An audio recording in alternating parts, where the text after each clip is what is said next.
सभी को एक बार पुनः आप सभी का हार्दिक स्वागत अभिनंदन है। तो सुबह वाली क्लास में एक बार पुनः हम आपके सामने हाजिर हो चुके हैं और मेवाड़ की सीरीज का अपना जो अगला प्रश्न है वो आपकी मोबाइल स्क्रीन पे आपको दिखाई दे रहा है। तो प्रश्न क्या है कि किस राजा के काल में रणकपुर के जैन मंदिर का निर्माण हुआ था? किस राजा के काल में रणकपुर के जैन मंदिर का निर्माण जो है वो हुआ था? देखिएगा, रणकपुर में जो जैन मंदिर था ये इसके शिल्पी, सबसे पहले तो इसके शिल्पी का नाम ध्यान रखना कि इसके शिल्पी कौन है। तो इसके शिल्पी हो जाएंगे देपा या देपाक। देपा या देपाक जो है ये इसके क्या हो जाएंगे? शिल्पी हो जाएंगे। रणकपुर का जो जैन मंदिर है इसके शिल्पी कौन हो जाएंगे? तो इनके शिल्पी अपने देपा या देपाक हो जाएंगे। ये बना था 1439 के अंदर। इसमें कितने खंबे हैं? तो 1444 इसके अंदर क्या है? खंबे हैं। आपके सामने ऑप्शन दिखाई दे रहा है। ऑप्शन नंबर ए में है राणा मोकल, बी में है राणा बप्पा रावल है, सी में राणा कुंभा है और डी में क्या है? राणा लखन। राणा मोकल जो था इसके समय में क्या बना था? तो इसके समय में एक अपने मंदिर आता है जिसका नाम आता है समिदेश्वर मंदिर, या यूं कहें कि मंदिर का नाम था त्रिभुवन नारायण मंदिर। और ये जो त्रिभुवन नारायण मंदिर था इसका निर्माण सब करवाया था भोज प्रतिहार ने। अपने भोज जो है वो भोज परमार करवाते हैं, प्रतिहार नहीं भोज परमार करवाते हैं। भोज परमार ने इसका निर्माण करवाया था और मोकल जी ने इसका पुनः निर्माण करवाया था। और इसका पुनः निर्माण करवा के इसको नाम दिया था समिधेश्वर मंदिर।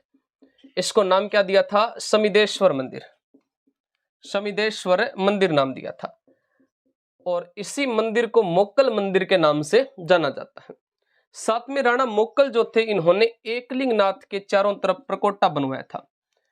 एकलिंग नाथ के चारों तरफ प्रकोटा।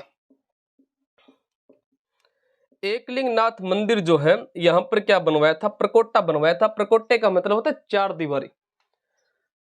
बप्पा रावल की अगर बात करें बप्पा रावल जो है इनका नाम तो क्या था? मूल नाम था इनका कालभोज और बप्पा इनकी क्या थी? उपाधि थी। और बप्पा की उपाधि इनको किसके द्वारा दी गई है? हरित ऋषि के द्वारा दी गई है। बप्पा रावल के लिए कहा जाता है कि बप्पा रावल एक बहुत बेहतरीन खतरनाक वाला आदमी था, आदमी कम डाकी जाता था। ये बप्पा रावल के लिए कहा जाता है कि 35 हाथ की धोती रखता था, 17 हाथ का दुपट्टा रखता, 4 बकरों का सेवन करता, 2 भैंसों की बलि देता, 32 मण की खड़ंग तलवार रखता था, 12.5 कुंटल की तलवार रख दो आदमी, मतलब आदमी कमर डाकी जाता।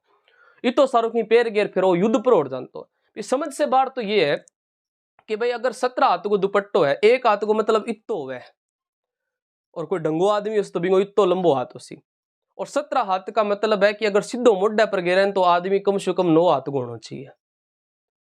और इसका मतलब है कि आदमी लंबो चौड़ो पूरा टिका गयो एकदम। 35 हाथ की धोती पहनता था।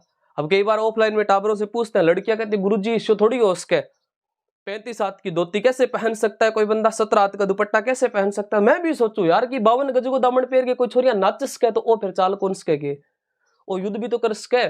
तो बप्पा रावल जो था इसके लिए कहा जाता है कि 35 हाथ की धोती, 17 हाथ का दुपट्टा, 4 बकरों का सेवन, 2 भैंसों की क्या देते थे? बलि देते थे और 32 मण की खड़ंग रखते थे, यानी कि तलवार रखते थे।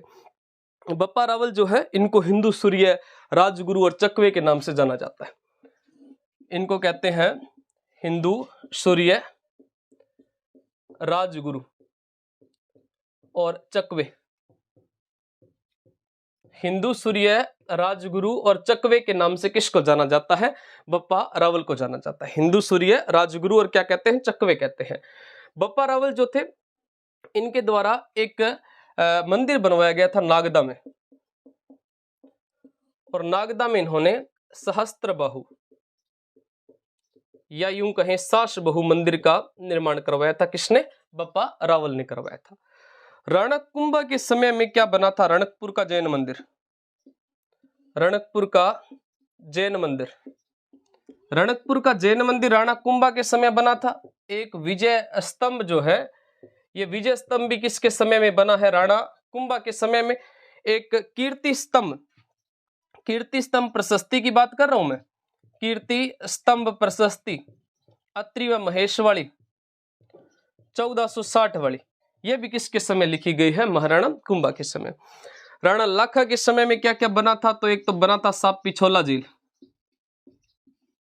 पिछोला झील किसके समय बनी थी? राणा लाखा के समय। कब बनी थी? 1387 में पिच्छू या चित्रमल नाम के बंजारे के द्वारा बनाई गई थी। तो आज की क्लास का अपना सही उत्तर कौन सा रहने वाला है? राणा कुंभा जो है वो इसका राइट ऑप्शन उत्तर रहने वाला है। मिलते हैं नेक्स्ट क्लास में, तब तक के लिए जय हिंद, जय भारत, धन्यवाद।